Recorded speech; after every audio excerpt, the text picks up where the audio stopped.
abortion. Democrats, as you pointed out, had several victories last night in this off-election year, especially here in Ohio when it comes to women's reproductive rights. Issue 1 will pass, putting the right to abortion in the state constitution in Ohio, with the provision that restrictions can be applied after the point of fetal viability, about 22, 24 weeks. What we were telling people as it relates to issue 1 is it would allow them to make their own health care decisions without the interference of government or fear of being criminalized. That is the bottom line. So 56%, 0.3% said yes, and 43.7% said no. So that was a big one as well. It looks like abortion. Yes, it has happened again. Democrats have swept another round of election contests centered on the issue of women's reproductive rights. Pro-choice supporters handily won an Ohio ballot measure. The Democratic governor of Kentucky, Andy Beshear, held onto his office by campaigning on reproductive rights. And Republican threats to abortion in Virginia caused a voter backlash, sweeping Democrats into control of the Virginia State House. On Fox News, reality is setting in. Here we are, 2 years after the Dobbs decision, and the Republicans have no idea how to message it. And 2 years after the Dobbs decision, they're still getting outraised by Democrats in every major election and every major issue. How do Republicans figure this out? How do they figure this out, Ainsley?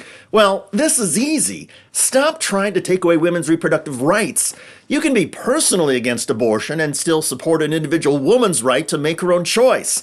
Take the government out of it. Even Sean Hannity is admitting that his side, which wants the government to outlaw most abortions, has lost. If we're really going to be honest about this, and I consider myself pro-life, but I understand that's not where the country is. I would say first trimester or Dobbs 15 weeks seems to be where the country is, Kayleigh. I want to stay with you on this issue. And these issues will be decided by the states. You talked to the Speaker of the House. I talked to the Speaker of the House. It is not going to be an issue in the House of Representatives. This is not going to be decided any longer in Washington, D.C. The states will decide. Except, Sean, your implication is wrong. This issue, while legally up to the states, is going to continue playing out politically in federal elections. And every candidate for the House of Representatives, U.S. Senate, and presidency is going to have to confront this.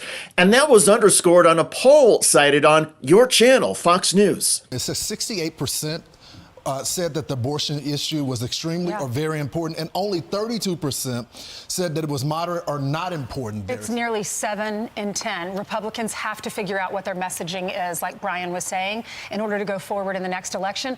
We looked at this midterm election as a way to gauge how Republicans or how Democrats react going forward for 2024. So Republicans need to look at all of these numbers and really think about what's more important. Yes, most people that are Republicans are probably pro-life, and we love our babies, and I love being a mother, but what's most important?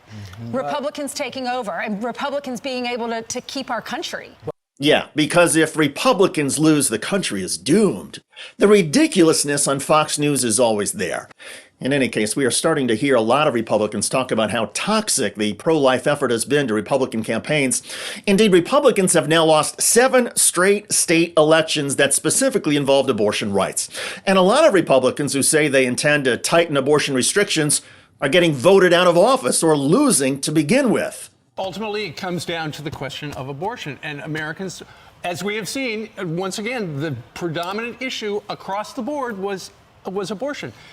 Steve Doocy, of course, is the one on Fox and Friends who most reliably, albeit sheepishly, points out reality. As for the conservative primetime pundits and analysts on Fox, well, the freakout is underway. We must, as a party, number 1, expose the extremity of the left. Number 2, pass legislation. Tomorrow, I want the House of Representatives passing legislation for men to pay women child support from the moment of conception, legislation to make the child tax credit apply to the unborn, legislation to have women have access to the supplemental food and nutrition program up to 2 years after childbirth. These are things that can be done today. Yes, they could. And you know, Kayleigh, who has blocked the supplemental food and nutrition program? Republicans. Republicans have also refused to extend the child tax credit. And Republicans won't even consider efforts to promote access to birth control. actions that would make unwanted pregnancies less likely. Because God forbid Republicans should do anything that involves talking about or educating teenagers and young adults about sex. Now, back to Ohio. This ballot initiative was the second vote in several months involving reproductive rights. Over the summer, conservatives tried to raise the threshold for amending the state constitution as part of an effort to block abortion rights. And that Republican effort also got defeated. Then, like now, the Fox News primetime host acknowledged the Republican obsession with restricting abortion rights is costing the GOP at the ballot box. I consider myself pro-life. I believe in the sanctity of life, but I think politically that Republicans have got to say, as Bill Clinton once said, I never thought I'd quote him, rare, legal, and I'd add the word very early in a pregnancy. That seems to be politically where the country is. Saw the vote in Ohio, and I will tell you that if you look at Doug Mastriano and Tudor, even your race, I would argue that people that have very restrictive views on abortion, unlike, say, Mississippi has 15 weeks, that was the Dobbs decision, that anything less than that, the fear among many conservatives is this will chase away many suburban voters. In fact, that has happened repeatedly. All of the election exit polls show that suburban voters, including women, keep turning away from the GOP, and the trend favoring Democrats has alarmed Republican strategists, including some of Sean Hannity's guests. Their message is very strong on this. They've won over women. We saw it. We just saw it in Ohio. We have to start fighting on the cultural side of it, and we have to fight on the issues that matter to people politically on the political side in a different way. In other words, some Republicans want to get away from women's health and fight Democrats on other issues like the economy and foreign policy. That's wise for the GOP because polls show a majority of Americans want women to have the right to choose abortion at any stage of pregnancy. And more than 80% of Americans support that right in the first 15 weeks. Yet several conservative-led states have passed laws banning abortions entirely, even in medical emergencies, or the states have limited abortions to the first 6 weeks when some women don't even know that they are pregnant. Election after election has established the GOP is out of step with most voters on this, and the issue could be a defining one in the 2024 elections. So for Sean Hannity and other conservatives who care most about the GOP having political power, there is an effort underway now to get Republican lawmakers to not talk about restricting abortion access.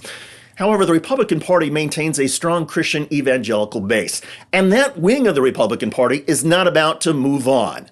Here's former Arkansas governor and Fox News host Mike Huckabee. I think the problem is Republicans have done a very pitiful job of explaining that the difference is we want to protect life. Democrats want to take it right up to the point of birth. No. And by the way, if Republicans really cared about protecting life, maybe the party would care more for human beings once they are born.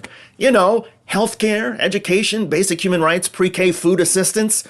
Anyway, the thing to remember is that a growing number of Republicans are becoming more vocal about a clear political reality in America. Restricting abortion is a losing political issue for the GOP. Most Americans are sickened and frightened by the conservative effort to take away women's reproductive rights. And the issue keeps propelling Democrats to victories. By the way, Democratic House member Jamie Raskin of Maryland just ripped Republican hypocrisy during an epic floor speech.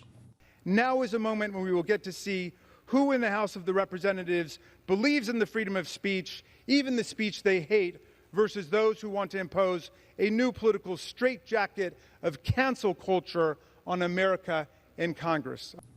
Check out that video at the link below. I'm David Shuster. Thanks for joining us.